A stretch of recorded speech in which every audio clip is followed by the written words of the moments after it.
tufanye tafakuri ya leo tukiongozwa na wazo kuu ambalo mimi binafsi, kwa wale tulioadhimisha ibada ya misa pamoja Jumapili iliyopita wakiwa ni wa hapa kwenye parokia ya Itaga, nilipendekeza liwe ni wazo kuu,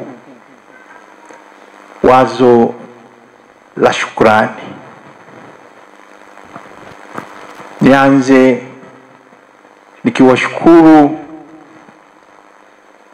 uongozi wa seminari yetu hii ya Mtakatifu Karoli Borromeo kwa wote chini ya usimamizi wa kwanza wa Baba Gambera, Padre Patrick, pamoja na wenzake wote ambao wanamsaidia, na sio tu hao mapadri, walimu, waweka wakfu, lakini wote ambao wanashiriki hapa katika kutoa huduma kwenye seminari yetu hii ya Mtakatifu Karoli Borromeo. Ni washukuru kwa namna ya pekee, kwani wametaka hicho ambacho sasa kimekuwa ni utamaduni cha kukutana siku ya leo ya tarehe 14 mwezi wa 10 kiendelee na kizidi kukua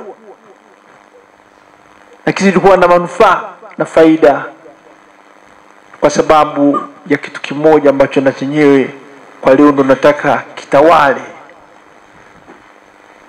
kwenye maadhimisho yetu haya ya leo, ambacho si kingine bali imani. Imani ambayo inatufanya tuendelee kufanya kitu hiki ambacho sasa kimekuwa ni utamaduni.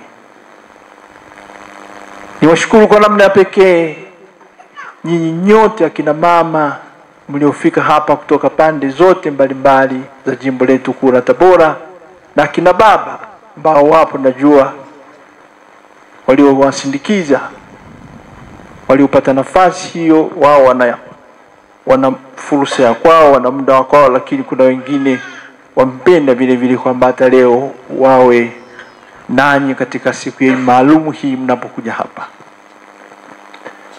Kwa wote, shukrani yetu imwendee kwanza huyo Mwenyezi Mungu ambaye ndiye ameyawezesha yote haya na ndiye anaendelea kuyawezesha kwa mpango wake alionao, huo ambao tunausikia hata kwenye maandiko ambayo yamesomwa leo hapa.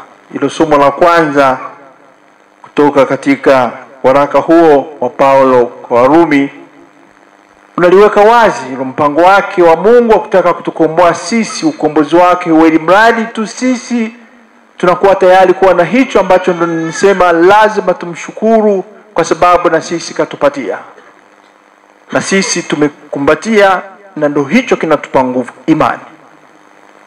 Ukawa na imani kwake huyo Mungu kwamba ndiye mweza yote, ndiye anataka kukomboa, ndiye anayekuita ukayafanye hayo ambayo ni mazuri kama hili ambayo tunalifanya leo. Kwa imani hiyo utaweza hata kuhamisha hiyo milima unayosema utoke hapa mlima uende kwingine, utaweza. Naomba tumshangilie Mwenyezi Mungu kwa imani. Mpango anaokuwa nao kwetu sisi, lakini utakamilika na utakuja kuonekana kwa ni mpango ambao unatukomboa kama tutakuwa na imani. Na imani inayotoka ndani. Tutakuja kusema tena hilo katika sehemu ya Injili. Sio hiyo imani ya nje. Sio imani hiyo ya ibada hizo ambazo tunazifanya tukifikiri kwamba sasa hapo ndio tunaonesha uchaji wetu, hapo ndio tunaonesha kuabudu kwetu. Hapana. Kile kilicho ndani ambacho walishindwa hao Waisraeli ambao Paulo anapoandikia Warumi analiweka wazi. Hapo Mungu alijifunua kwao kwa namna mbalimbali, kwenye vitu alivyoviumba, kwenye hayo ambayo alikuwa anayafanya kwa ajili yao wao, lakini bado wakamtambua. Wanajua lazima kuna nguvu fulani ambayo imeyafanya yote hayo, lakini pamoja na kuyatambua hayo wakashindwa kumpa utukufu wake na kukiri, kwa maana hawakuwa na imani hawa. na kukiri kama kweli haya yote yanayofanyika ni kwa sababu ya huyo mwenye uwezo kutuzidi sisi, kuwazidi hao wafalme wetu, kutuzidi sisi ambao tunaweza tukafanya mambo fulani, lakini yeye ana uwezo wa vyote. Walishindwa kuliona hilo, na ndio maana baadaye kama tunavyosikia au tulivyosikia kwenye somo hilo, wakaanza kuyafanya ya kwao ambayo Mungu hakuwa ameyapanga yafanyike na hakutegemea wayafanye, au walitegemea kwa sababu ya ugumu wa mioyo yao. Ngaji baada angelipenda kuwasaidia, lakini baada kwa vile wao wamekuwa vichwa ngumu, akawaamua wabaki katika upumbavu wao, wabaki katika shida yao hiyo. Na baadaye ukiendelea kusoma somo hilo huko mbele utaona uchafu mwingi walioufanya, na kweli wakawa wameharibu hata hicho ambacho Mungu alikuwa amekitakasa. Ni kwa sababu walikosa hiyo imani. Sisi tumekuwa na imani, tunapenda tuseme asante sana kwako Mwenyezi Mungu kwa imani hiyo ambayo tumeipokea. Na mimi napenda niseme wazi kabisa kwamba nyinyi akina mama mmechangia sana, na mnachangia sana katika kukua imani. Sio imani yenu tu kwanza binafsi, bali baadaye mtakuja kuipeleka hiyo imani kwa ambao mtakuja kuwalea na kuwatunza na kuwaongoza wakakuwa katika imani. Sisi katika mazingira yetu tusijidanganye, hiyo ni ukweli tu. Asilimia kubwa ya kina mama wako nyumbani. Asilimia ya kina mama ni wale ambao wanakaa muda mrefu nyumbani, na sasa tunapokuja kwenye hilo la kuikuza hiyo imani na watoto wao, ndio hao watakao kuwa wanashiriki kwenye jumuiya ndogo ndogo. Ni ukweli si kweli? Mimi siku mwanasiasa, lakini nataka niseme kwamba katika namba ukizihesabu tu kayatizama ni hayo. Mimi nilikuwa nasoma juzi kwenye ripoti yenu nyinyi wenyewe ambao mmeandika baada ya kutoka kwenye mikutano yenu ya kina mama hiyo ambayo tunaifanya hiyo katika kanda. Tulifanyia kule Mpanda, baadaye mkaja kufanya mkutano wenu huo wa mwaka huko Dodoma wa mwaka. Yameandikwa, yako wazi kabisa kwamba namba kubwa ya hao wanaoshiriki katika hayo maeneo ambao kwa kweli yanasaidia kukuza imani ni wakina mama. Hebu mjipigie makofi.